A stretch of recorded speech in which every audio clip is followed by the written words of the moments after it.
so I wanted to start making some videos, and I had kind of alluded to this on my page, but this one was one that was requested a couple times, from people, and that's how to make a hand or a frame constructed handle.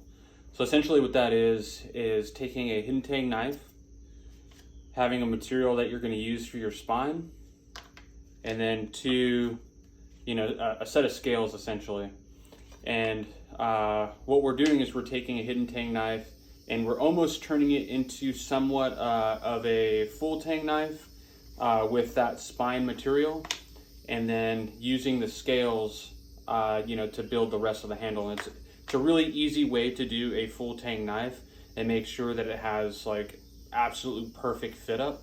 I actually think it's a lot easier than doing just a regular hidden tang, and you'll see why as we go through it. Just bear with me when it comes to the video. I don't have a lot of the equipment that I have coming in, as far as making the quality of the video more interesting and what have you. I don't even have a tripod at the moment, but it's time to work on this knife, and I wanted to use this knife to show how to make a frame constructed handle, and then a second part to the video on how to just do some basic sculpting. And then later on I'll make another video with the more advanced sculpting. But here we go. All right, so first things first, I take my pattern. Obviously we're just using the handle portion of the pattern as of right now. And then I take this little metal scribe. I like using the a little metal scribe like this on darker materials, because anything that I scratch into here is really going to show. Vice using something like a silver marker or something like that that can rub off. This isn't going to rub off, and it's going to be super easy to keep track of. So what I'm going to do is I'm going to end up tracing around here, just ensuring that obviously the handle fits on the material that I'm using. When you lie with the lion, you'll never wake up to the truth. All right, here we go. Here's the profile. Now what I'm going to do is I'm going to cut it out.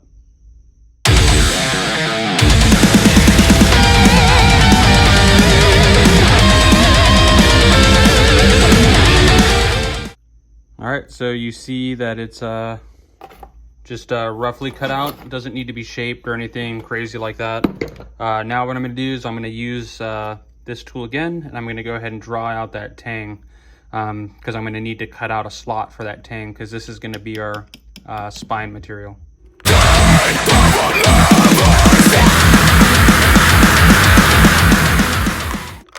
All right, so there we go. Now it's drawn out, and you can see how on this the shoulders at the ricasso area, they're not perfectly straight or in line or anything like that. And the cool thing about doing a frame handle is they don't need to be, because I'm actually going to cut these where they lie, and these shoulders will butt up against those cuts. So one of the things, so this is the exact size of the tang. One of the things I always do is I always extend this hole just maybe like a 1/4 inch beyond it, just because a lot of the times getting this to butt up completely perfectly to this doesn't always go to plan. So having this extra cut out, just kind of prepares you for the eventual needing of grinding of these shoulders up here.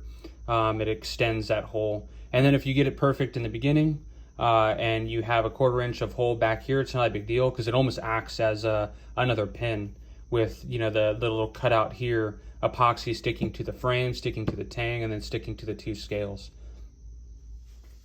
All right, so now I'm going to cut that tang slot out.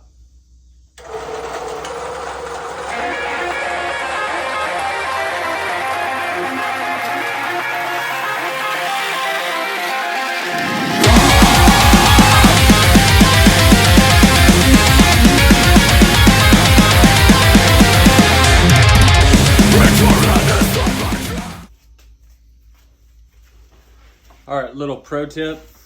So I cut inside of the lines, inside the tang hole, so I don't make it too big, because I can always file or grind away this material to make it fit perfectly. It's kind of hard to put material back. In fact, you can't. So I always cut in between or inside the lines, and then with this, in order to get this cut right here, I'm going to cut from here into a diagonal and create essentially small triangles until I completely cut this out. All right.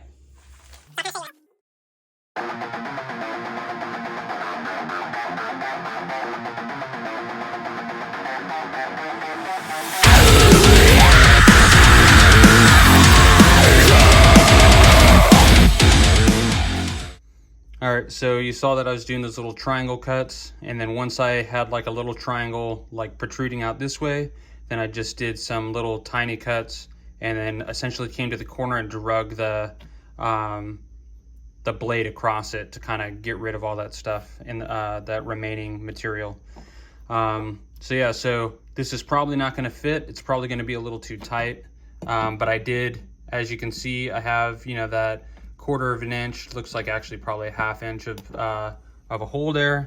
So it looks I'm gonna have to get rid of some material to get that nice tight fit. And then I'm also gonna need to take these to this line. And as you can kind of see, what really helps a lot is to grind these inner edges into a radius. And I'll show you that. That just helps it butt up really nicely up to here. And you're never gonna see it because the only thing that you're really worried about when it comes to you know, how flat this is going to be against the shoulder is what's touching the outside, right? So if there's a tiny little gap on that corner, that's okay. That's not going to be seen, and it's not going to jeopardize the integrity of the knife. So yeah, so we're going to go ahead and grind up to that line and then give these some radiuses.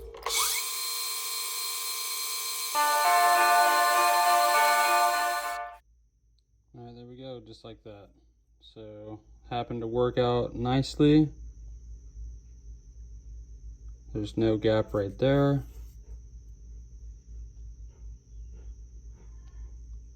There's no gap right there. But as you can see, let's see if I can get this to focus. There's little gaps there in the corners, like right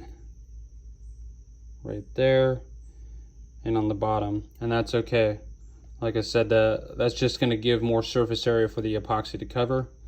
And it actually acts as like little miniature pins, if that makes sense, because it's touching the knife, touching the frame material, and touching the scales. All right, so now we're going to glue the first set of scales to this frame after we grind the profile a little bit tighter.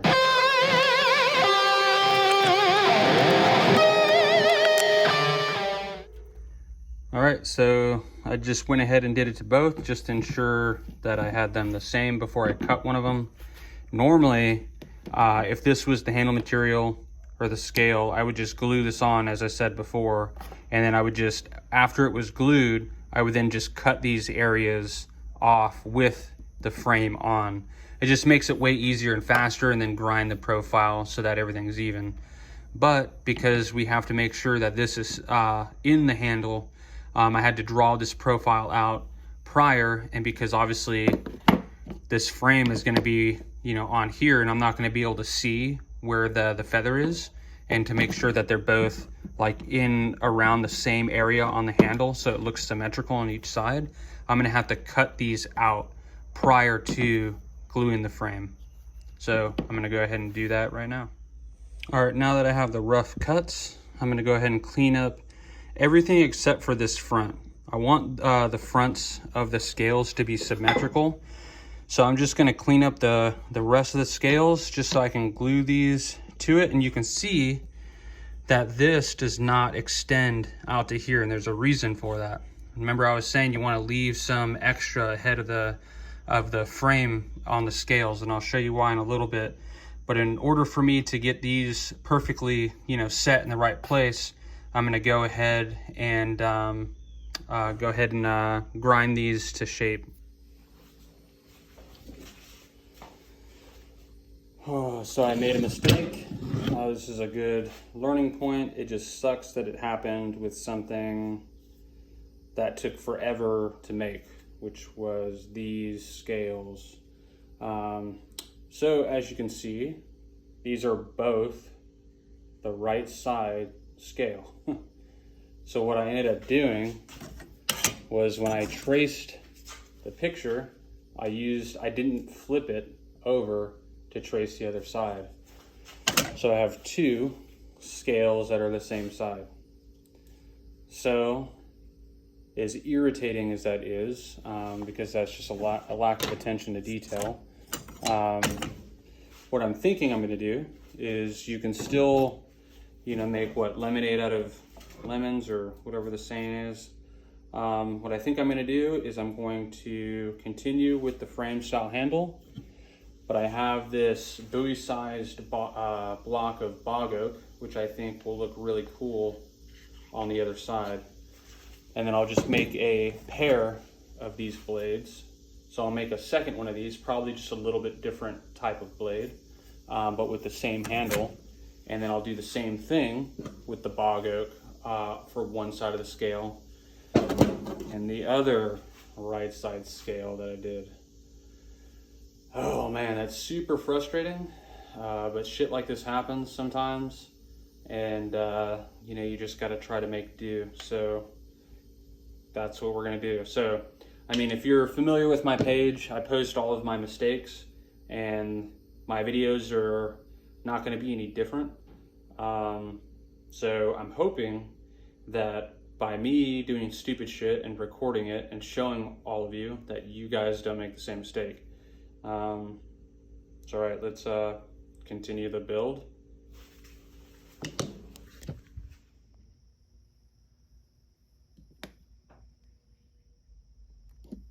All right, so because of the way that I cut this on my bandsaw, I left one side rough just so I could show you this little tidbit if you don't already know. So this right here is not a perfectly flat surface for this to mate up to. So if you can see, I don't know if you can see that, but there's a tiny little gap, and obviously we don't want that. We want it to be as clean as possible. So what we're gonna do is I just take a piece of 120 grit sandpaper, and I have this granite block. This is as close to a perfect surface as I have, in the house. So what I'm gonna do is I'm gonna grab this, stick it onto the sandpaper, and use this flat surface to make this portion of the handle perfectly flat. The way that I'm gonna do that is I'm gonna grab the center of it, and I'm gonna be going in circles. Typically what I do is if you just stay like this and you don't move or rotate the handle at all, most likely you're putting pressure on this scale unevenly, and you're gonna have an uneven surface as far as, it'll be flat, but it's gonna be angled at some point. So the best way to do this is I'll count to, like, say 20, I'll do 20 rotations, turn it, and then do 20 more. So something like this.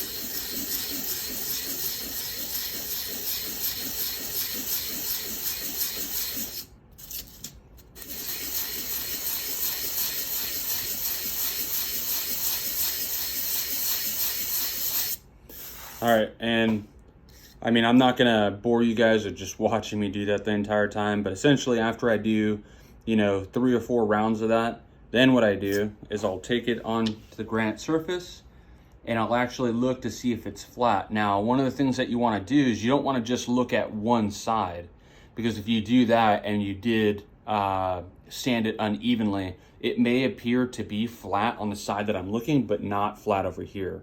So what I do is I look, it's actually really close to being flat. Come over here, look at the back, and just like I said, there's a little bit over here towards the front, there's a little bit more of a gap. So it looks like I need to take material off of this portion. And I'll just keep going over and over and over and checking until this is perfectly flat. So the frame has a flat surface to mate up to. All right, so now we're gonna glue this up. As you can see, the scale's a little bit bigger than it should be, but that's fine. What I'll end up doing is, gluing it up and then grinding the excess off. This little stuff right here, grind that excess off. What we'll be using is this BSI super glue, and it comes with this Instaset spray. And so I know, like, you're probably thinking, like, why would I use super glue on a hidden taking chopper? And you know, I had thought the same thing initially as well when I learned this method from Jason Knight. But you know, I trusted him and just followed. You know, you essentially, if a master smith tells you to do something, that's what you do, right? And so, you know, I followed what he said. You know, the chopper that I made with him, we did the frame construction method, and I've used it a lot, like even cutting decently sized limbs off of trees and stuff, and I've had zero issue with it, because essentially the portion that we're putting together right now is kind of inconsequential as far as the integrity of the handle. Because if you think about it, yes, we are affixing this surface to this surface and the other scale to the other side with super glue. But the thing is though, is within this area, you're gonna have epoxy, like I said before, you know, epoxy touching the scale, touching the tang, touching the frame, and then the other scale. And you're gonna have a pin through it, you know, for that mechanical hold. So there's a lot of stuff going on within the handle as far as the really good epoxy holding it together. And this stuff is no joke. Like once you put this on and you set it, like that's it. Like I've had to take it apart or take pieces apart before, and I had to re-sand them because when I pulled them apart, it pulled the wood apart. So it completely destroyed a portion of the wood. So, you know, this stuff right here is no joke, but you can find this on Amazon, and that's where I got it. So yeah, all right. Now, one of the things that I highly recommend doing is whatever surface that you're going to be gluing to, you want to ensure that they're both roughed up. We know this is roughed up because we already hand sanded that flat, and I just went and took a quick pass on the grinder and just ensured that it, you know, that there is no gap within it, just like last time there isn't. So it's ready for glue up. Now with the super glue, you want to be extremely liberal with it. So as you can see, I'm just putting a ton on it, covering the entire surface.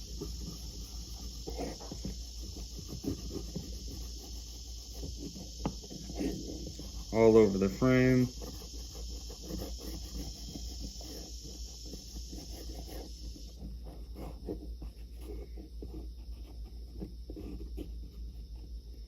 You want to be careful because this stuff is pretty strong, so if you get your face too close to it, it'll burn your eyes.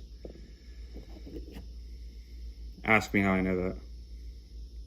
Alright, so I'm going to be putting this together. Now you still have a little bit of cure time when it comes to,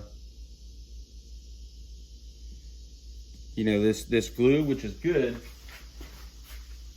because what you want to do is you want to clamp it just to ensure that you close any of the gaps that you may have that you probably couldn't see with the naked eye. Now you don't want to clamp it too tight because you don't want to squeeze all the glue out of that area in between the frame and the scale. Make sure you have it lined up the way you want it. It is going to move on you. And I just get it tight enough.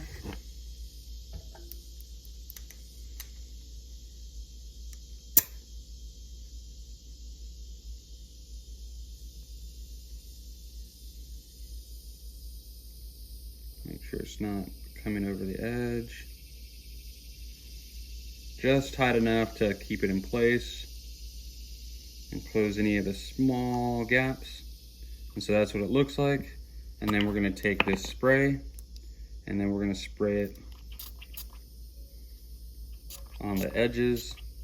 And what this is doing is this is instantly curing the super glue. Now, if you notice, I did get some in the center, but I try not to spray the center because that extra glue is going to end up,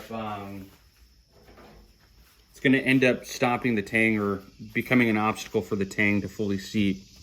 So what I'll do is typically I'll have, you know, Q-tips, but I don't have any with me right now.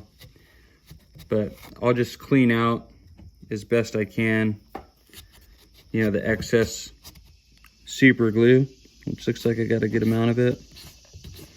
Because if you don't do that now, and you wait until later, you're gonna have to use like a file or something like that to try and, or oversize the hole or shorten your tang or make your tang a little bit smaller or something. So there's all kinds of issues you may run into getting that perfect fit if you don't clean this excess glue out of the center.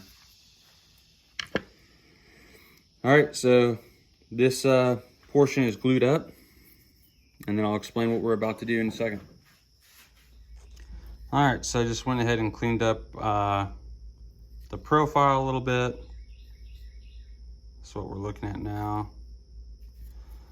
Now, if you're going to put holes, you know, or pins in your setup, this is the time that you're going to do it. Because obviously, like, what you don't want to do is have the other side on here and then fuck with, you know, drilling holes through and having something happen. If you drill holes now, all the way through, then you'll have a guide that'll ensure that you get the holes perfectly straight up and down and where you want them, you know, prior to putting that other scale on. So what I'm gonna do is I'm gonna go ahead and we'll just eyeball where we want these scales really quick. I'll use this again. Now, one of the things that I try to do is, especially when you're coming over here in this area, you want to ensure that whatever size pin you're going to be using, you actually have, you know, at least 1/8 of an inch or so of material on either side of where that hole is going to be. So, you know, what I'll probably do is I'll probably leave no pin up here. There's going to be a pin in the center from the tang, which I'll mark now as well, and also drill that hole. And then there's going to be 2 pins right here and then 2 pins right here. So I typically will put something in line with this sort of shape in the handle. So I'll put that right in the center. So I'll put that little hole right there that you can see, and then I'll just draw a little circle around it so I don't lose it. And I'll just follow that up and put that right in the center, right there. All right, and then same thing here. I always try to come in a little bit when it comes to pins, because there are times where, you know, you might screw up the profile a bit or something weird where you have to reshape the handle. And, you know, what you don't want is to not have the flexibility to be able to take in that handle a little bit, you know, if the you know, need arises. All right, so I'm gonna use 1/8 inch pins because we're gonna be using micarta pins. And I'll probably do a domed nickel silver pin for the center, but also 1/8. So all the holes we'll be drilling will be 1/8. Let's see where this sits. Putting the knife in right now. All right, so as you can see, it's not going all the way on, and that's because of the excess glue that I did not get rid of. So let me take care of that. What I'm gonna end up doing is using a, let me get this knife out. I'm gonna end up using a small needle file like this. I'm essentially gonna dig out all that glue right in here. So I'm gonna go ahead and get that done. I mean, it's good that this is happening too, because it's stuff like this that you're gonna run into. That one thing I don't like about instructional videos is they tend to either not include little issues like this, or they've been doing it so long that they don't think to mention the small things like this, and then you come to do it and you're like, well, what the fuck? Like, why isn't my tang, you know, fitting? Like, what did he do that I didn't? And so this is one of those things. So I mean, this is good that this is happening. All right, so I got that fixed. Now, when you do this pin right here, you really, really, really want to ensure that you have 0 gaps and you know exactly where this is gonna go. Because what you don't want is to have a hole drilled all the way through your handle material, especially when it's expensive, right? And one of the things that I wanna make sure is that, because my tang is tapered a little bit, so if you think about it or try to visualize the tang getting thinner, it's actually kind of floating in this little cavity, right? The biggest thing that I want to make sure that I have flat is my ricasso area. That area right there is going to be what butts up against the actual material. And so I want to ensure that that is the portion that's flat. I don't want to like try to get the whole tang flat because it's tapered. If I do that, it's going to lift this portion up. So I want to make sure that's down and that this is completely butted up against the frame before I drill that hole. Now what I'm going to do is once I have that done, I'm going to come over to the drill press and I'm going to come over here like this, and I'm going to drill it while the knife is inside of the frame. And I'm doing that because if you just mark the hole, you may drill the hole wrong, or you may have not marked it well enough. You know, there's all kinds of things that can go wrong, whereas why would you not just use an existing hole, you know, to have this, to I guess guide the, you know, the drill bit to where it needs to go. All right, so I'm gonna go ahead and do that now.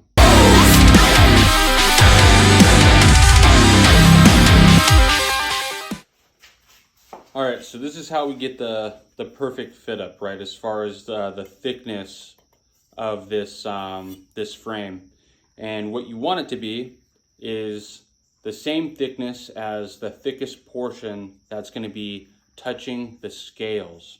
All right, so in this case, that's going to be the ricasso area. So what I'll do is I'll put it in here.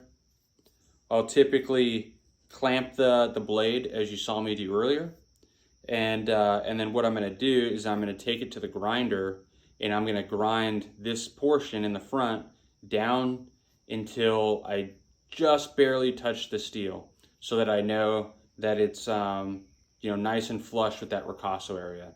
And then what I'm going to do, sometimes I'll decide whether or not, sometimes I'll do what's called a reverse taper, where I will leave the back of this thick, and then it'll get skinnier going down to the thickness of that ricasso area. Just kind of gives it a different visual look. But typically when you do that, you'll have to sculpt into the handles a little bit more towards the back so that it isn't too thick, which I'm not sure if I'm going to do that, simply because of the type of scale we have. I only have so much thickness before I start grinding into that feather, which we don't want to be doing that. So I'm gonna, I just wanted to bring that up because that is an option that you can do, and it looks really cool when you do it. But what I'm gonna do is I'm gonna grind the frame down to the thickness of the ricasso. So I'll go ahead and film myself doing that. So like I said, I'm gonna clamp this to the blade and then take it to the grinder.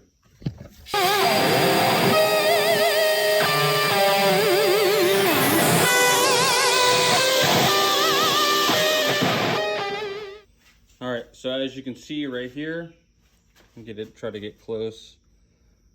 There's like a little, I made like essentially like a little notch, right? And what that's gonna allow me to do is now take the blade out and then take everything down to this thickness right here without risking grinding into my clamp. All right, so now I'm gonna grind, as I said before, I'm gonna grind everything down to the thickness of this little notch, this little pre-notch that I put in there, all right?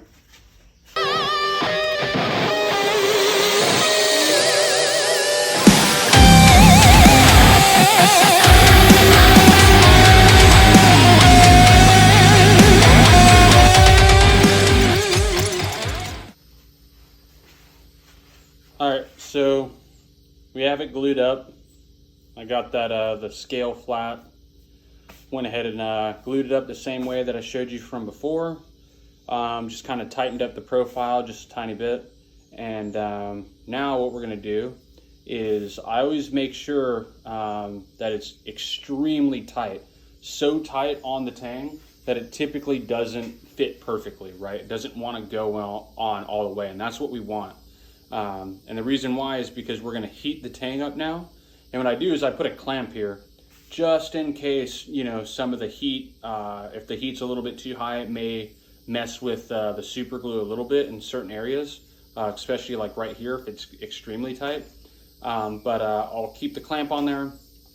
I'll heat up the tang with a little matte torch, just ensuring that I'm not heating it too much to where that heat is spreading to the blade itself. So I'm not trying to turn it orange or anything. I'm just trying to essentially almost like over temper it. I'm turning it blue, and that'll make it hot enough for me to press fit this handle onto the tang, and it'll give it like a perfect fit. So that's what we're gonna do.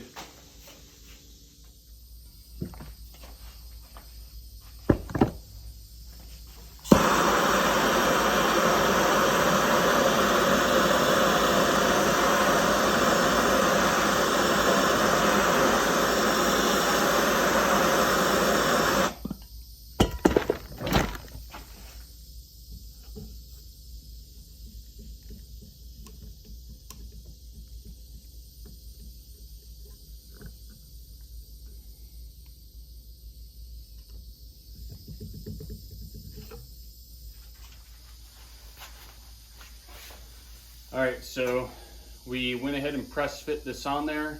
If you look at this, I ended up doing that reverse taper. So the reason why I bring this up is this is also another reason why you wait to using these holes as a guide for the drill bit to drill all the way through, because the frame is no longer just a flat piece of material. So weighting, we still got some good flats on the handle itself, but weighting allows for the holes to line up essentially. If you had done it separately, it might not line up because the frame is no longer a flat piece of material. So we're gonna go ahead and drill these holes, and yeah, and then we'll start sculpting this. Here we go for the holes.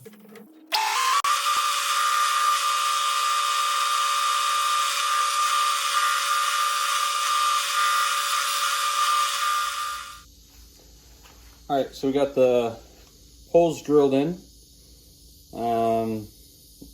Obviously I had to drill through the feather itself. This kind of gives you a good look. There's some greens and purples, blues into like really dark into really light. So this thing changes colors, with heat, which is super cool. Really sucks that I ruined the scales, but hey, I mean, check this out. I mean, it looks pretty cool, right? It's kind of asymmetrical, but that gives it a little bit of character. And I think it'll be really cool on the final piece. So not too bummed out about it, because we can still move forward. But anyways, we're gonna put these micarta pins in. Now with these, we drilled these 4 holes, right? The only real one that's gonna serve as a mechanical hold for the knife itself, for the blade, is gonna be the center hole. These are purely aesthetic. I mean, yes, they will like help hold the handle material together, but they're not like really required. You really could just get away with a single hole or no hole at all. And I wanted to talk about that for a second, because the one that I made with Jason Knight, where'd that blade go? See, this is, I constantly, oh, it's in the body still. All right, so one of the things that I did with Jason is we ended up fullering the tang, right? And so what that ends up doing is it creates more surface area for the epoxy. I'm not fullering this tang because I'm gonna have a pin in it, and this tang is not as thick as the tang that I did with Jason Knight. Anyways, we fullered the tang that acts as more surface area. So it almost acts as a pin in itself, if that makes sense. Because there's so much epoxy. I mean, if you think about this, this is like synthetic material, right? It's some sort of, I think this is burlap micarta. So it's burlap with a bunch of resin mixed in, and then it's just in a cylindrical form. Whereas the resin, or I use G-Flex, this right here, and you'll see it when we glue the knife together. But I use this stuff right here, 2-part epoxy, and that is epoxy resin, right? So it's essentially the same material as this, and I even dye it black, so it looks exactly like this, except for the burlap, right? That I would imagine adds some extra strength, to the pin itself. But the whole reason why I'm talking about all of this is to say that with that fuller, it's like a really thick ass pin that is not going all the way through the knife, and you can drill a hole like this and not even use. I'm going to use a silver pin. I probably, now that I think about it, technically could have, I didn't even have to drill the center hole all the way through. I could have just drilled or left the hole in the tang, and with the tang inside, the epoxy would have filled this hole, would have been connecting it. It would have been like a hidden pin almost. And you know, like I said, now that I think about it, that's probably what I should have done. But again, another learning point for you guys, something that I'll change in the future. But yeah, so that epoxy can act as a pin. You don't have to have a hole. You can fuller it.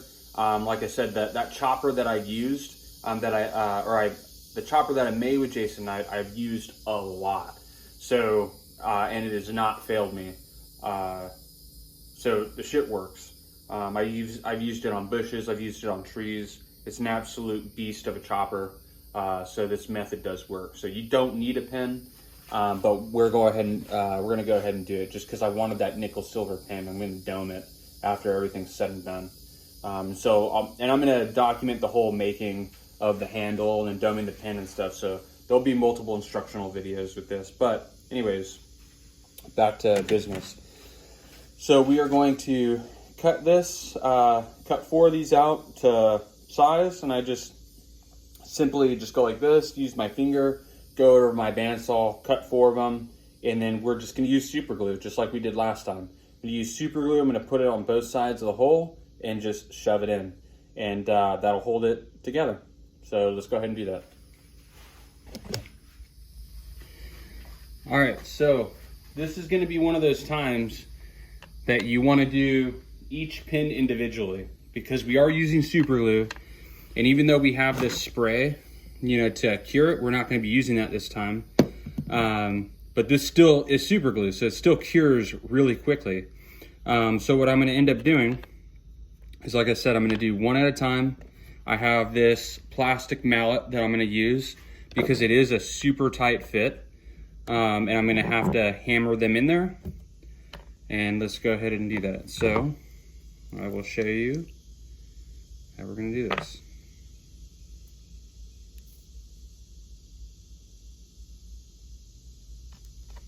So I'm gonna stick some in the hole, stick some on the pin, shove it in there, and hit it all the way through, just like that. And then we'll grind them flush when that time comes, once it's done. So glue the hole, put glue on the pin, and you gotta move relatively quick because it is gonna wanna cure on you.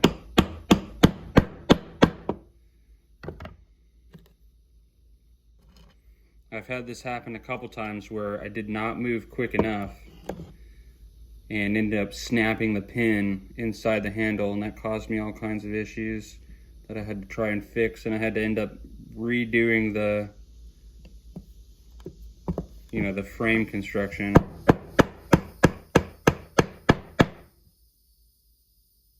And I just ensure that they're going all the way through.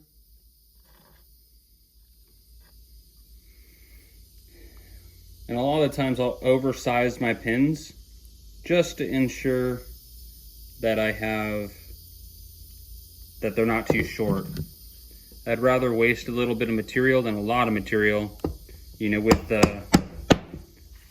the fact that, you know, I cut it too short or something. So it's always better to, you know, have a little bit more and grind it away than, you know, not have enough. So they go through all of it. Now I'm just going to go ahead and grind away that extra edge. All right, and that's how you make the frame construction handle. All right, so that's just the basics of it, right? You can get a lot more complicated with this. The next video I'll do will be how to sculpt this. It's going to be pretty simple sculpting, just facets on the handle, simply because we got this feather that we're working with right here that we don't want to grind into. So put it together, and there we go. This is what we're working with right now. Now there's still a lot of profiling that we're gonna have to do, and it'll look a lot better with the sculpting and stuff, but you know, not too Not too shabby, right? So nice little two-tone handle there. All right, so time for the next video.